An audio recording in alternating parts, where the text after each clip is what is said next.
Gilchrist parked his Merc behind the ugly harbourfront building and stared at its bland facade, rising like a grey wall in the pre-dawn gloom. The structure looked out of place. What he loved about St Andrews was its history, its links to the Reformation and executions for heresy by burning at the stake, its hidden lanes and ancient walkways, its stone dikes and ragged ruins, its narrow alleys and foot-worn steps. And often, when he left the pub, aglow from one too many beers, if he half shut his eyes he could almost believe he was in an earlier century. He removed a pair of rubber gloves and coveralls from the boot, pulled up his jacket collar and pressed the remote as he walked along the harbour. An icy wind forced tears to his eyes. He stared off to the dark horizon of the open sea. A lifetime ago, it seemed, he had often walked this way with his children, Jack and Maureen, clutching their tiny plastic buckets and floppy spades, determined to dig holes in the golden-brown beach of the East Sands, or search for jellyfish and crabs in the receding sea pools, which reminded him he had not heard from either of them for several days, or had it been longer. He made a mental note to call them later. He breathed in the aroma of salt and fish scales, the strangely pleasant stench of decaying kelp and seaweed. To his side, the sea clapped the harbour walls, and it puzzled him that the sounds and smells seemed new to him somehow, as if the harbour's intangible familiarity had eluded him until that moment.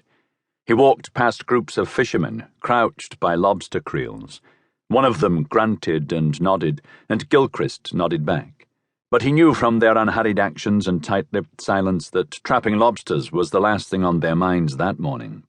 Up ahead, from the lambent glow of an adjacent window, he recognized the silhouettes of Sa and a uniformed policeman. As he neared, he saw what looked like a bloated heap of discarded clothing on the quayside. The lighting vehicle had not arrived yet, and a lone photographer prowled the body like a tempted lion, camera flickering like the visual remnants of last night's storm. 3 scenes of crime officers in white coveralls were preparing to set up their inflatable tent. Gilchrist reached the corner of the building. "Where's Stan?" he asked Sa. "Gone for a pee. Police surgeon been notified? On his way? And the pathologist?" Sa tutted, which Gilchrist took to mean yes. He eyed the scene. A closed row of plastic traffic cones lined the street. Another row of taped cones surrounded the victim. Examination of the body should not commence until the police surgeon had confirmed life was extinct, but Gilchrist pulled on his coveralls and gloves. "Don't suppose we need anyone to tell us this one's not breathing," he said. When Gilchrist stepped over the tape, the photographer lowered his camera as if in deference. Granton was wearing a dark blue pinstriped suit beneath a fawn overcoat. It had not rained for several hours, but his clothes were sodden. His right eye stared skyward, lid half closed. His left, a congealed pool of blood and blackened matter, housed a wooden stave. It always surprised Gilchrist how calm the stabber's victims looked, as if they had been talking to a friend who had changed into a fiend all of a sudden and stabbed them unawares. Or perhaps having a stave driven into the brain rid the body of mortal rictus. Gilchrist took hold of Granton's left hand. It felt cold and wet.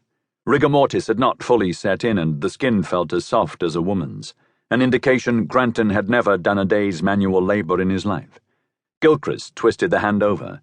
In the dim light, the skin shone wet and smooth and hairless. Manicured fingernails glistened as if varnished. No wedding ring, only a depressed mark on the meat of the ring finger where the ring had been slipped off.